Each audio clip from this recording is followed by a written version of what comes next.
My mother stole every cent meant for my sister's wedding, then had the audacity to claim she's only 16. I grinned, grabbed my phone, and canceled the $3,100 wedding venue I'd secretly been funding all along. The screaming began before I'd even hung up. Then I did something even worse. It all went down at a bridesmaid brunch. Pink mimosas, gold balloons spelling tiare for my sister. My mom, grinning, held a stack of cream envelopes like she was dealing cards. "Special surprise," she announced. "From Nana." She handed them out to every cousin, every friend. They all squealed, pulling out printed boarding passes for a Paris bachelorette trip. Even the little nieces got tiny, matching passport covers. Everyone clapped, and the room was buzzing. My daughter, Elise, was sitting there, 16 years old, quiet in a thrifted blue dress she adored. For 3 years, she'd been saving every penny for Paris, babysitting, dog walking, tutoring. Her phone case even had an Eiffel Tower sticker, worn like a promise. My mom handed out the last envelope, but not to Elise. My child's hands stayed still, tucked under her knees. I watched her eyes track that envelope, as if it might float back to her. It didn't. Then, Mom turned to my sister, her voice a touch louder, and a huge thank you to Elise for helping make this all possible. She put on this sickly sweet church voice. She's only 16, but such a giving heart. All eyes swiveled to Elise. She tried to smile. And then, the ultimate gut punch. Mom held up a thick white check. "We moved her Paris fund to help with your venue deposit, honey. She's got plenty of time to travel. Family comes first." Someone clapped. "So sweet, Elise." My sister, Tamara, clasped her chest. I had no idea. Elise's mouth opened and closed, but her voice broke. She pressed her lips together hard, her shoulders rounding like she was trying to disappear. My hands shook so badly I had to set my glass down. My ears rang. My mouth tasted like bitter metal, my throat tight. I said nothing. Then Elise's cool, damp fingers grazed my sleeve under the table. She didn't grip, she didn't make a scene. She just touched me once, like she was asking, "Are you seeing this? Am I crazy?" I saw. I wasn't crazy. I smiled, teeth clenched so hard my jaw clicked. I folded my napkin. I fixed my face, made it neutral for the inevitable photos. My child stared at those fake boarding passes like they were little white flags of surrender. I breathed in through my nose, out through my mouth, counting to 10 like people always tell you to do. I held my peace because I knew I would do something that counted. I was 38, divorced, living on the north side of Chicago, head of sales at a manufacturing company. Numbers were my job. Order was my comfort. Elise was my only child. Her dad lived 2 states away, called sometimes, paid child support on time, but didn't show up for much else. My boyfriend, Ben, was in my life, but not in my finances. We both liked it that way. My family, though? They loved my money. It started small. When I bought my townhouse, I put the utilities in my name and kept them there so no one's power gets shut off accidentally. My parents' electricity charged to my card every month. $146 in December, $92 in April. "We'll pay you back," Mom would say. Then, oh, we forgot. I just set up a transfer. $150 on the first. It became background noise. When my sister Tamara decided to go back to school, I paid her application fees. When she got an apartment, I paid the first month and deposit because Mom's car needed new tires that same week. When my cousin needed surgery and didn't have PTO, I sent $300. It all blurred. The big stuff? I covered my parents' property taxes twice, $3,400 each time, when they couldn't get the cashier's check in time. I even put Mom on my Costco membership. My cell phone account had 6 lines: me, Elise, Mom, Dad, my sister, and her fiancé. It's not a big deal, I told myself, watching the bill creep from $160 to $298.99 with insurance. I added notes to my budget app, Family, Don't Resent. Elise, meanwhile, was used to piecing things together. She made flyers with pink borders and crooked scissors to advertise babysitting. I coached her on tracking hours. For every $10 she earned, I matched $5, and we put it in an envelope we called Paris 2025. We even opened a youth savings account at my mom's credit union because Mom insisted the interest is better and I can keep an eye on it for you, sweetie. The account was under my name, with Mom as a custodian. I let that slide. I should have known better. Little slights piled up. Cousin's Day at the water park. We only had seats for 4 in the car, Mom would say, meaning Elise could come if she found her own ride. 4th of July barbecue. Everyone got matching shirts that said Nana's Firecrackers, with all the grandkids' names except hers. I must have sent the list before you texted me, Mom said. Thanksgiving. Elise's place card said Alyssa. We laughed it off. You know Nana's bad with names, Mom would say, while my sister's kids had their baby pictures framed on the piano. Elise's school portrait sat face down next to a pile of catalogs. I told myself my mom loved her, just not neatly. I told myself it wasn't intentional. I told myself money was my love language, and I was choosing it. When Tamara got engaged, I decided to give a big gift, quietly. I talked to Ben. I ran numbers. The venue she wanted was gorgeous and ridiculous. $31,000 for a Saturday next spring. I called the manager in secret, put down a $500 non-refundable deposit with my bonus, and set up autopay of $1,200 a month from a savings account I labeled Sunset. I thought I was being generous and smart. I pictured surprising Tamara closer to the date. I pictured my mom crying happy tears for once that weren't attached to a bill. Then, family planning took over. Mom became the wedding CEO. Group chats, schedules, whiteboards. My card got hit with random Venmo requests for centerpieces and bride sashes, which I ignored because I knew the venue was covered. I was smug. I thought I was setting a boundary by not paying for fluff. 2 weeks before the brunch, Mom asked to take Elise out to look at travel purses. I said yes. They came back with ice cream, and Mom had Elise's Paris envelope in her tote. Safer with me, she said, tapping the leather bag. The house cleaners are coming Wednesday. I'll take it to the credit union. Make 1 deposit. Less chance of losing it. A voice in my head screamed no. I let it slide again. She was my mom. She worked at that credit union for 20 years. She knew the tellers by name. I told myself my anxiety was unkind. Then came brunch day. I watched my mother hold a check that contained my daughter's dream. People clapped. Elise blinked hard and stared at the tablecloth like it might teach her not to cry. This wasn't about cake or boarding passes anymore. This was every bill I paid without thanks. Every time I swallowed a correction so I wouldn't be called dramatic. Every time my kid was treated like an afterthought because she was my kid, not my sister's. This was punishment dressed up as generosity, and my mom looked utterly pleased. I took Elise home early. We have a dog to feed, I said, which was technically true. In the car, she held her hands, palms up, in her lap, like she was afraid to touch anything. Mom, she said, so small I could barely hear her. Did Nana, can she just take it? My mouth tasted like battery acid. No, I said, because I needed that word to be true. No, she can't. At home, Ben met us at the door, concern etched on his face. I told him everything in clipped sentences. He put water on for tea without asking a single stupid question. Elise went to her room. I heard drawers opening. She came back with a notebook where she logged her babysitting hours. On the inside cover, she'd written in black Sharpie, Paris by 17. I felt something inside me go from shaking to utterly still. I pulled up the credit union app. Elise's youth savings showed a balance of $0. 0. I called the branch. I could hear the air conditioning hum on the other end. Hi, I said. This is Cindy Jobs. Account ending 4421. I'm looking at my daughter's youth savings. There should be $4,200 in there. The teller put me on hold. 2 minutes, 5. A different voice came on, polite and cautious. We have a note on the account, she said. Funds withdrawn yesterday. Custodian authorized.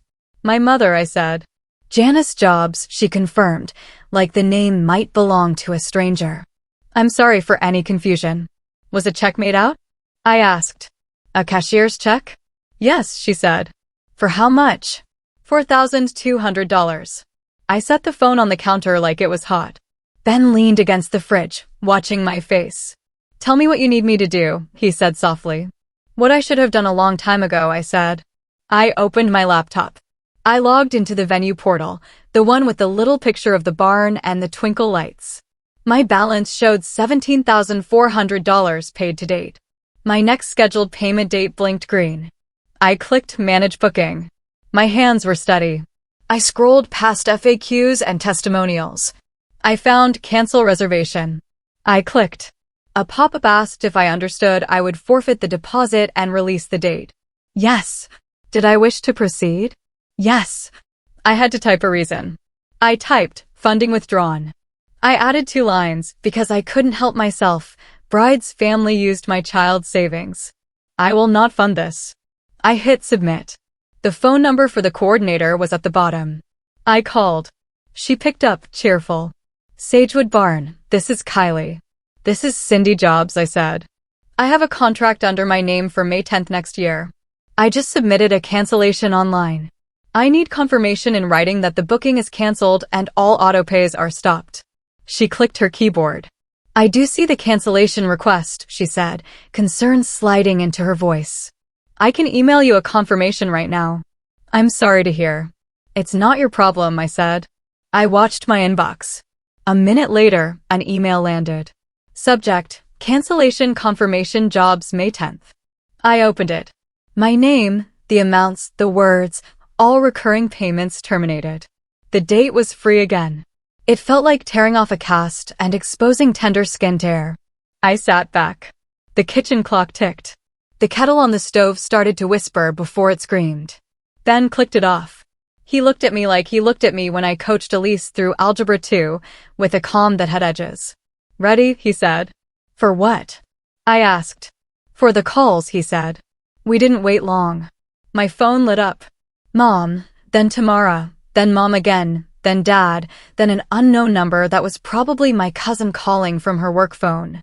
I let them all ring out. Elise came into the kitchen and handed me her Sharpie notebook and a pen. "Can you sign?" she said, her voice steadier, like you always do, on the bottom of the page. I signed. She nodded. "Okay," she said. "Okay." An hour later, a text came from my sister, all caps, "Call me now." Then a voice memo. I didn't listen. My mother sent a wall of text starting with, "I can't believe you would jeopardize your own sister's happiness over a misunderstanding," and ending with, "Seriously, Cindy, she's only 16. Be an adult." I set my phone face down. I wasn't going to fight on a tiny screen. I had already done the only thing that mattered. The screaming started before I even hung up with Kylie. Mom pounded on my front door with the force of a debt collector. It was 8 p.m. Ben looked at me. I nodded. He opened the door a crack, and she blew in like a storm, already in my living room, already looking bigger in my space. "What did you do?" she said, by way of hello. I stepped between her and the hallway. "I canceled the venue," I said. My voice surprised me. It was calm, almost boring. "All future payments are stopped. You used Elise's money. I won't fund a family my kid isn't part of." She laughed, high and thin. "This is about that silly Paris thing? Cindy, grow up. She has her whole life. You're punishing your sister because you're jealous of what?" I asked. "Her good graces?" Ben cleared his throat. Mom threw him a look like he was a fly. "You," she said, stabbing a finger toward him. "You put her up to this. You moved her money around. You've always wanted to isolate her. I can see right through you." I almost laughed. Ben was a shop teacher. He put soft close hinges on my pantry doors because the slamming bothered me during calls. He minded his own budget like it was church. "This isn't about Ben," I said. "It's about Elise. You took her savings. You announced it like it was sweet. It wasn't sweet. It was theft.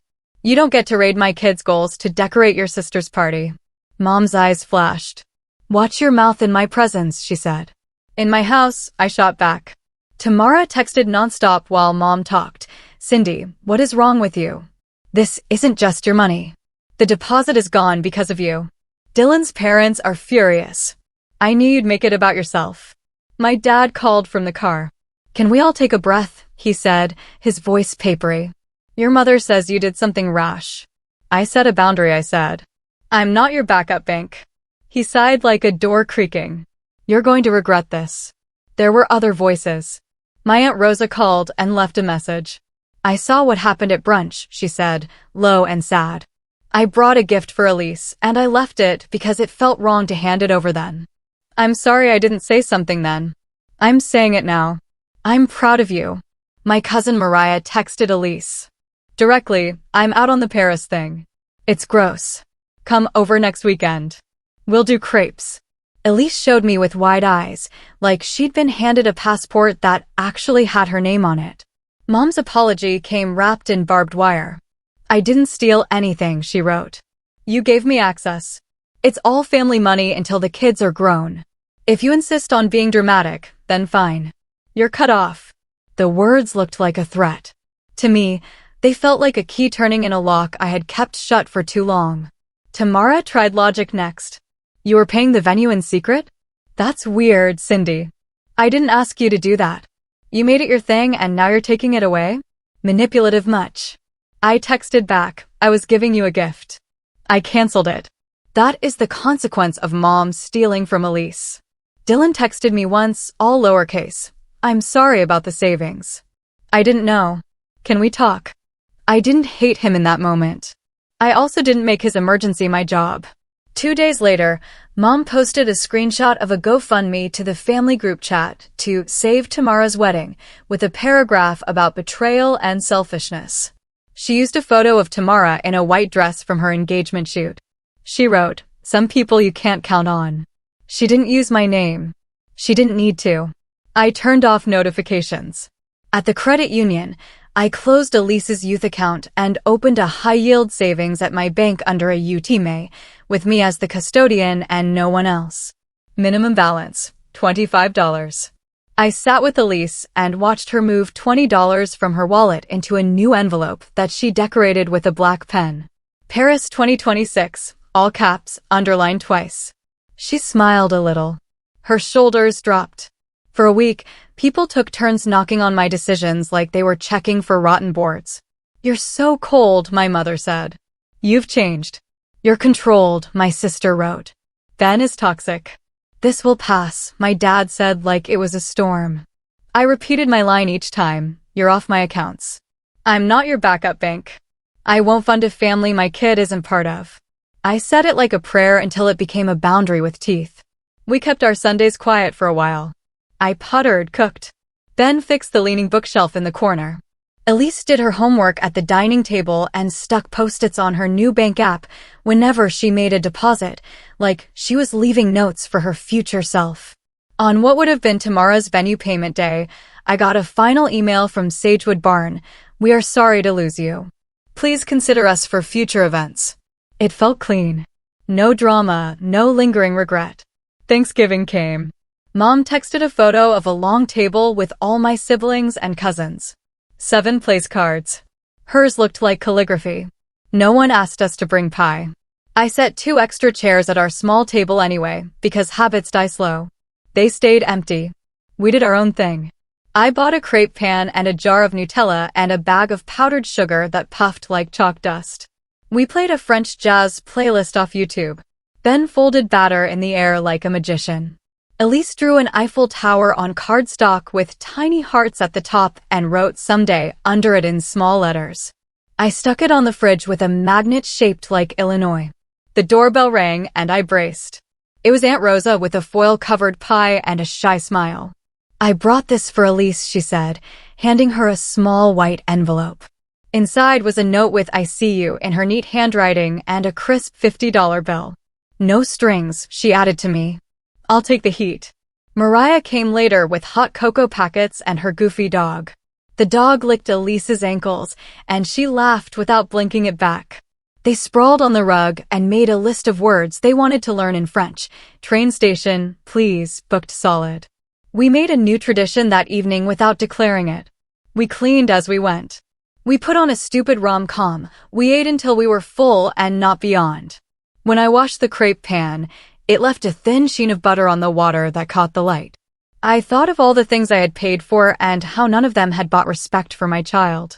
I didn't get the $4,200 back. I didn't file a police report. I didn't stage a showdown at the credit union. I moved my money and my energy. I left the chairs empty until I forgot why I had put them out in the first place, just that the table looked good with room to breathe. After the movie, Elise stuck her new Paris envelope in the cabinet with the coffee mugs, where we would see it every morning. Next summer, she asked, meeting my eye, not pushing, not begging, just naming a thing. Next summer, I said. Paris or not, we go somewhere you want to go. She nodded. Her face was not the face she wore at that brunch. It was open again. It looked like 16. At bedtime, I wrote 2 reminders in my notes app. 1. Remove mom from the phone plan at the end of the cycle. 2. Send Aunt Rosa a thank you card with a crepe recipe. Small moves, clean lines. Before I turned off the kitchen light, I touched the cardstock Eiffel Tower on the fridge. It was only a drawing. Black ink on cheap white paper. It was also a boundary. It was also a promise. It was my kid's dream. Back under our roof, where it belonged. History isn't just a sequence of events. It's a mirror in which we recognize ourselves, our silences, our compromises, our habit of calling endurance a virtue and surrender an act of love. Every small concession seemed insignificant on its own. A utility bill here, a phone line there, a name left off a holiday shirt. But together, they formed a system in which a child existed on the margins of her own family. Consequences rarely arrive all at once. They accumulate quietly, like debt without interest. We learn that every silence carries a price, every boundary has a cost, and every child deserves to have their name spelled correctly on a place card. These aren't small things. They are the foundation. A paper Eiffel Tower drawn in black ink on cheap cardstock, held to a refrigerator by a magnet. That is the history lesson. So, tell me, what would you have done in my place when you saw that check? Have you ever had to draw a hard line with family to protect your peace or your kids? I'd really love to hear your thoughts in the comments below.